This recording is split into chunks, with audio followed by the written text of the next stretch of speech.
Hi guys, I wrote to our local MP at Darlington, Peter Gibson, on the 29th of August. It's concerning the excess deaths. It was headed Urgent Request for Parliamentary Debate, and it reads, Dear Peter, why are MPs not willing to debate the ever-increasing incidence of excess deaths across the UK when you are elected to debate the concerns raised by your constituents irrespective of your personal views? Are the government's official statistics from the Office of National Statistics, ONS, database unfit for purpose? Therefore, as one of your many constituents, I hereby request that you raise the following 4 points in Parliament at the earliest opportunity. Number 1.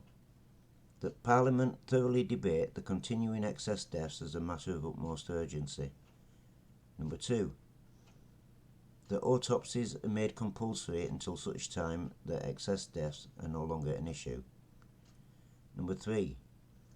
That experimental mRNA vaccine status be included in the results. Number 4.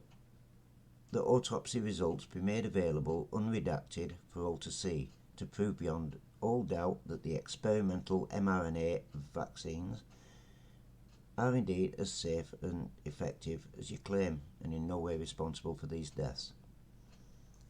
There is added urgency to my request as this government continues to allow the rollout of these experimental mRNA injections for an ever-increasing range of conditions and illnesses. New PIP claims alone are through the roof since the initial rollout of the experimental mRNA injections, Peter. How many more deaths and injuries will it take before politicians and mainstream media stop playing God and make a stand by debating the ever-increasing incidence of excess deaths and injuries? The science is not settled, Peter.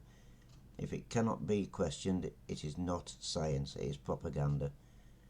This mRNA experimental vaccination madness must be stopped immediately pending thorough investigation, irrespective of anyone's personal views, and everyone responsible for related criminal misconduct must be held accountable for their actions.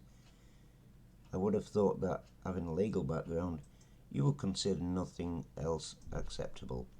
I anticipate your early reply. Yours sincerely, and then my own personal details. And here is his reply. It's case reference Papa Echo 33849, dated Monday the 11th of September 2023. Dear Andrew, thank you for your email about the excess deaths reported by the ONS, Office of National Statistics. I appreciate your concern about the number of excess deaths recorded by the ONS. The Health Secretary has discussed the issue in detail with both the Chief Medical Officer and the Medical Director for NHS England. The government is taking steps to help reduce excess deaths, including those which involve COVID-19.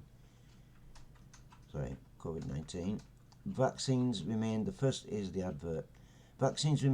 line of defence against COVID-19. Antivirals and other treatments provide a necessary additional line of defence by playing a crucial role in protecting patients who become infected with COVID-19, particularly those for whom the vaccine may be less effective, such as the immunosuppressed. The government is preparing for variants of COVID-19 and respiratory challenges, with an integrated COVID-19 booster and flu vaccination programme, minimising hospital admissions from both viruses. Going forward, it is vital that eligible people get their booster jab and their flu jab to protect themselves, their loved ones, and the National Health Service. I am aware that the government is also taking action to reduce excess deaths due to other factors. The NHS has published a delivery plan setting out a clear vision for how the NHS will recover and expand elective services over the next 3 years. The plan commits the NHS to deliver 9 million additional treatments and diagnostic procedures over the next 3 years, and around 30% more elective activity than it was doing before the pandemic of 2024-25. Throughout the Pathway Improvement Programme, the government will create extra capacity for elective care and improve patient health outcomes.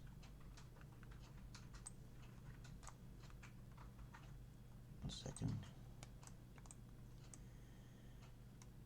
The government is making progress in restoring services for preventable conditions such as cardiovascular disease, CVD, based on the current rate of recovery. The government expects NHS health check delivery, a core part of our CVD prevention pathway, to return to pre-pandemic levels by June 2023. This was written in September this year, of course. The Department for Health and Social Care continues to work closely with partners to consider what more can be done to improve the prevention, detection, diagnosis and management of CVD, cardiovascular disease, of course. Furthermore, the government announced that it will publish a major conditions strategy. The strategy will tackle conditions that contribute to most to morbidity and mortality across the population in England, including cancers, cardiovascular disease, including stroke and diabetes, chronic respiratory diseases, dementia, mental ill health, and musculoskeletal conditions.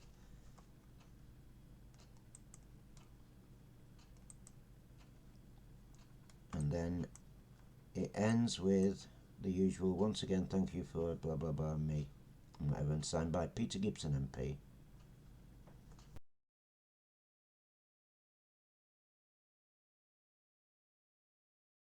Now, regarding my email to Peter Gibson, where I highlighted, therefore, as one of your many constituents, blah blah blah, and raised 4 points, there's no mention of that, no mention whatsoever. Also, in his reply, you notice the big advert on the second paragraph going straight through the third. That's all for the injections. It's promoting them, still promoting them. It doesn't make any difference what you say to him or what evidence you provide. It will not. It is still pushing them. That's all I can say about that. I don't think he answered my question. Not totally. It's all word soup as far as I'm concerned. But I mean, I could be wrong. That's why I'm delivering it to you guys to let you see for yourselves exactly what we're up against here. But as far as I'm concerned, Peter Gibson MP does not represent his constituents. Thank you for watching and reading and whatever. Thanks.